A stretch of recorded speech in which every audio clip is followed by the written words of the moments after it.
I have another gentleman in the studio. His name is Amadou Gallo, who is the NBA Africa Managing Director and Basketball Africa League, that is BAL President. And he's right here in the studio, and he is going to be speaking with us more about the Basketball Africa League.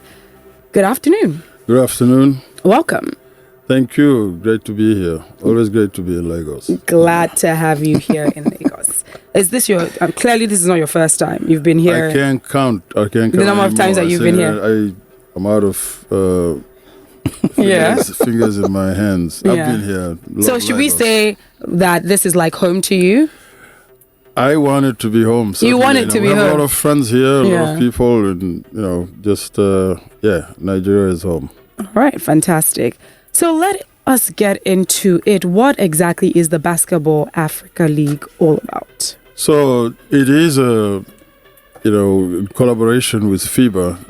The NBA partnered with FIBA to launch the Basketball Africa League, and it is our commitment to turn it into a world-class professional league that will promote inclusion and youth development and also provide African talent an opportunity to be showcased right here on the African continent in a very diverse footprint in terms of the number of teams and countries that are going to be involved. We're going to create an entertainment property for fans of all ages, and this is going to have a huge impact in just the creative industry with sports here leading the way as a driver of economic growth on the continent.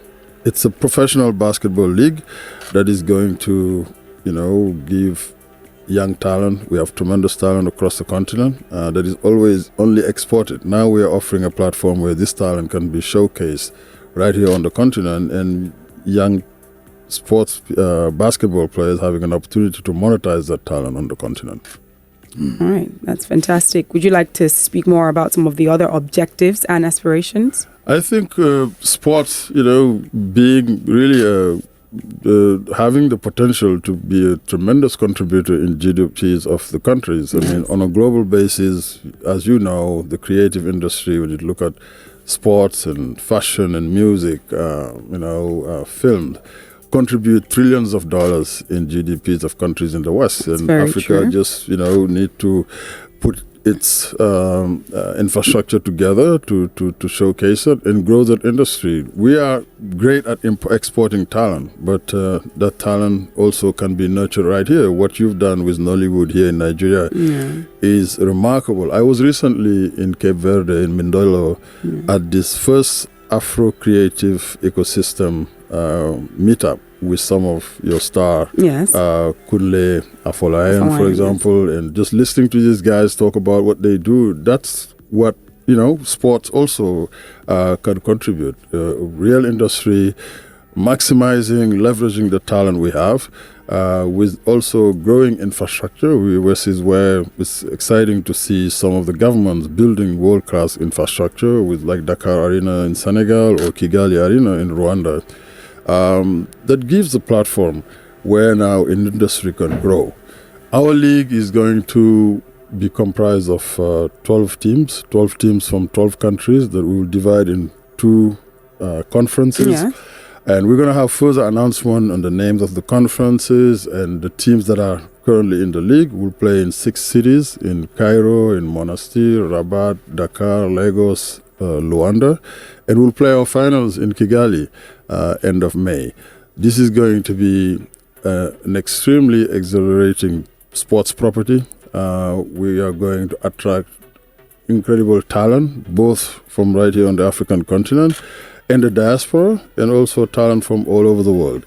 Each team will be made up of 16 players. You have 12 active on the roster. We are unapologetically going to promote African talent. This is why on each team, 8 of the 12 active players have to be from that particular country. And then out of the 4, export players, 2 have to come from another African country. Okay. So in each team, on 12 active players, you'll have a minimum of 10 Africans, and then 2 can come from all over any other place in the world. All right, Rotimi, you know you're the sports guy, so let's get those sporting terminologies out. Yeah, well, they're very simple, aren't they? Okay. Anyway, you talked about these tournaments starting proper in March 2020. 6 cities, 12 teams. Mm-hmm. Are they going to be playing do we have 2 teams in one city? How do you intend to use 6 cities for 12 teams? Well, we will have 2 conferences of 6 each, so we'll rotate. Let's say we tip off in Rabat, we have 6 cities there, and then the next weekend in Dakar we have the other 6. And then, we rotate it that way until we play the finals. A total of 30 games for regular season, then there will be playoffs, and then from the playoffs there will be a final 4. The top 4 teams will play in the finals in Kigali. All right. Since we're on Lagos talks, have you sorted the venue for, or can you confirm the venue for Lagos? We're going to have some proper further announcement. Yeah. But one of the reasons I'm here is because we are extremely excited about the opportunity to play here in Lagos, working with all the basketball stakeholders. I mean, obviously, this is in terms of talent and representation, whether it's in the NBA, my brother Masai Ujiri winning the NBA championship with the Toronto Raptors last year. Obviously, the greatest of all of them, Hakeem Olajuwon. We got to honor these guys. And Chief Al-Farouk Aminu from Ibadan. I had a chance to go to Ibadan and work his camp a couple of years ago. So all the talents we have here and what Nigeria means to just sports in the world and basketball in Africa, certainly we're going to celebrate and honor that. All right, so let me ask you, for fans, you've talked about the teams playing the format. For fans across Africa, what should they expect during the BAL? From March, 30 games regular, playoffs till May in Kigali. An incredible entertainment property that is going to obviously focus on the core product on the floor, elite basketball, being played by elite players, and also entertainment around it, because what makes the NBA stand out, amongst professional sports league, global sports, professional sports league, is where the NBA arena is where music and fashion and sports really intersect seamlessly. Yeah. We are going to build on that. Africa has always been, the epitome of cool. You have what your star musicians here, whether Burna Boy or the Wizkid and all the guys, what they represent on a global basis. We are going to capture all that, in a battle across the weekend, where also, you bring our biggest fashion icons and designers. Oh, that's awesome. If you would like that. Of course. We are going to make every Basketball Africa League city where we'll play on weekend a destination. We're talking to tourism boards. This is going to showcase what Africa has best to offer to the world. I love that, because you're looking at other sectors, not just the sporting sector. Because you're talking fashion, you're talking tourism. That's absolutely amazing. We want to highlight and build on the entire creative ecosystem, creative industry. We are looking to build an industry. Obviously, basketball is what we do. That's going to be our focus. But we have connection. We have, relationships that are just symbiotic. And this is when you look at NBA games, whether it's in Toronto or in LA, you see the biggest of stars love sitting courtside. We are going to do that here. Okay. So aside from what the fans are expecting, I'm sure they also want to know how they can be a part of it, because we love to be a part of it. Well, this is why we started here. Yeah. We love Beat FM. We have a partnership that I think, awesome. Really the past, few years, Chris have attended, many of our events, and we're looking forward to building on that. As far as fans, we are going to have a very robust, digital platform across social media, and our games will be broadcasted to a Pan-African audience, and also wherever we play, these games are going to be broadcasted locally, and it's going to also be broadcasted to a global audience. So partnerships that we are going to announce very soon. We are very proud to have Nike and Brand Jordan as partners. They're going to outfit all our teams, and we're having some conversations around other global brands and local African brands who are going to partner with us to build this property. Fans are going to be engage and be able to engage with the property across multiple platforms. So, social media, we're going to unveil a website. We have already our social media handles, and I have people who are much smarter and way better at talking about that piece, that who would be pretty soon, unveiling all these really cool engagement platforms that, at the end of the day, it's about the fan. Yes. We're looking to grow fan base. That's been the goal of the NBA since we set foot on the continent in 2010. And whatever is happening now with the BAL is a culmination of like the decade of work that we've been here, or even to trace it back to before 2010 when we opened the office. So let me ask you quickly. We know there's always the NBA Africa game, 2015, 2017. Will the BAL come in and take the shine off the regular NBA games? Absolutely not. I mean, it's all complementary. It's all part of the same system. At the end of the day, it's about raising the spotlight on basketball. It's about building the game, really building from the celebrity of the NBA brand. Africa, yeah. And all the grassroots activities that we've been engaged in on the continent, whether it's with Basketball Without Borders, which we launched in 2003, and then ultimately opening the office in 2010, focused at grassroots. We've launched multiple programs, junior NBA across multiple countries. We launched the NBA Academy Africa, in 2016, where we are now intentionally focusing on identifying talent from across the continent, bring them in a world-class facility in Saly, Senegal, to help these young men and women grow their skills. And obviously, we've energized the market, we've grown passion among young people, increased participation. Now, obviously, the Basketball Africa League was that next aspirational level that you needed to have to give young people something to aspire to right here on the continent. Yes, everybody want to go and play in the NBA, and we want everybody to have a chance, but certainly, realistically, it's a very, very small percentage that will make it to the NBA. So we have unbelievable talent compared to no other place in the world. So this is why we create this platform, to make sure that this talent can be showcased locally. When people hear about basketball or sports in general, the first thing they think about is the male teams. So what does the BAL have in store for women?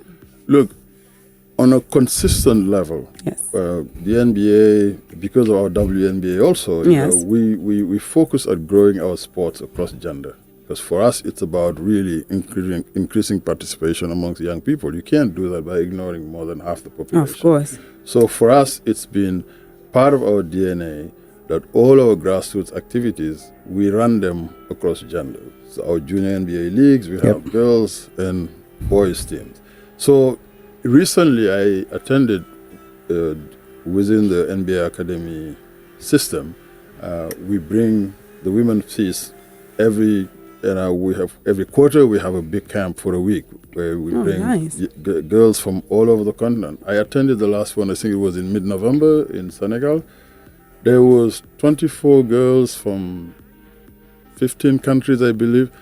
Incredible level of talent. What I've seen there, this young girl, 15 years old from South Sudan, she's taller than me, 6'9", and very, very coordinated. There was a young lady from Uganda also, and girls from Nigeria, Mali, Congo, that's awesome. Egypt. Across the board. And these girls are starting to also get scholarships to go play in the U.S.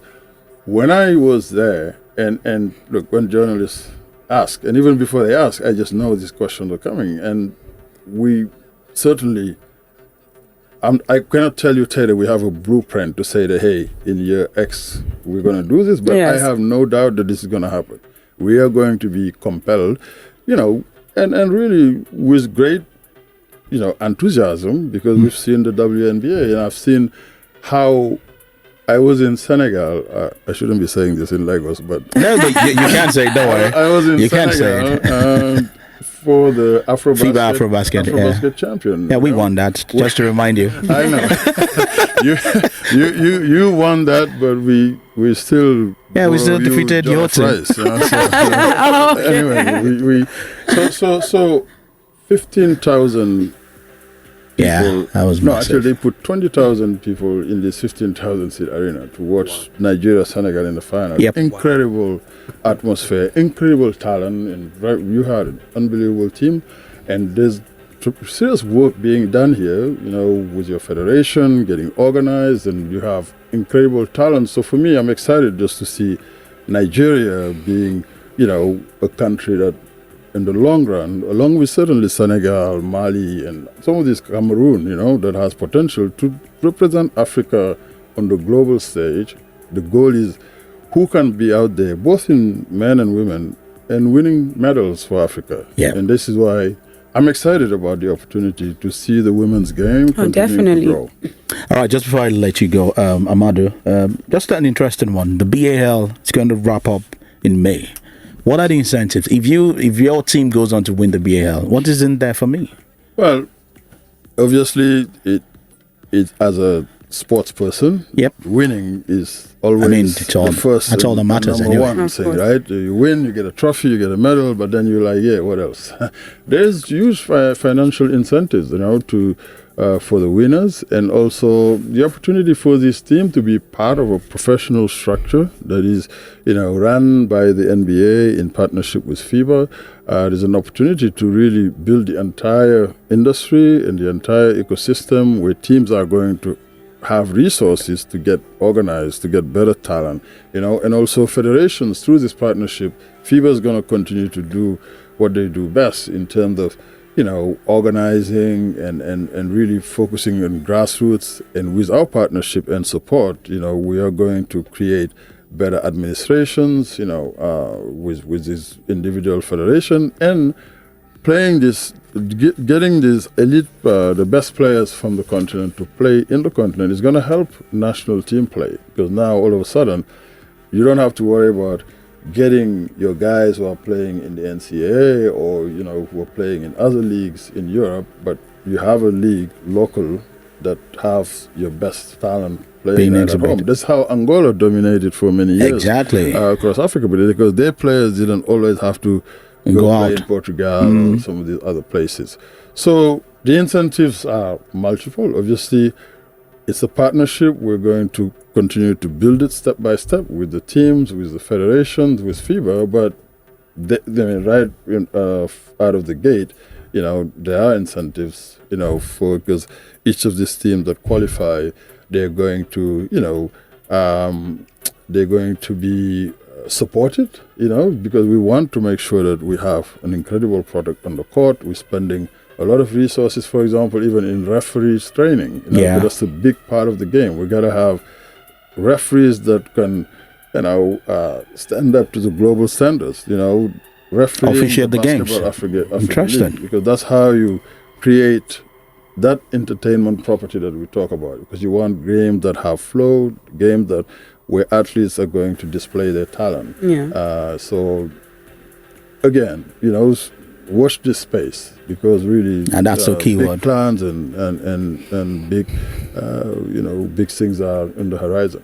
All right. All right, so this is where we're going to be saying goodbye. Thank you so much for sharing that information with us. And like you mentioned, subsequently you will be giving us more information. So we're expecting either you come back here or our sister station for, making announcements about what the Basketball Africa League has in store for us. Absolutely, and thank you for having me. Thank you very much. Thank you very much. In case you're listening, that was Amadou Gallo, who is the NBA Africa Managing Director and Basketball Africa League President. Thank you very much, Rotimi. Thank you. If you want to stay,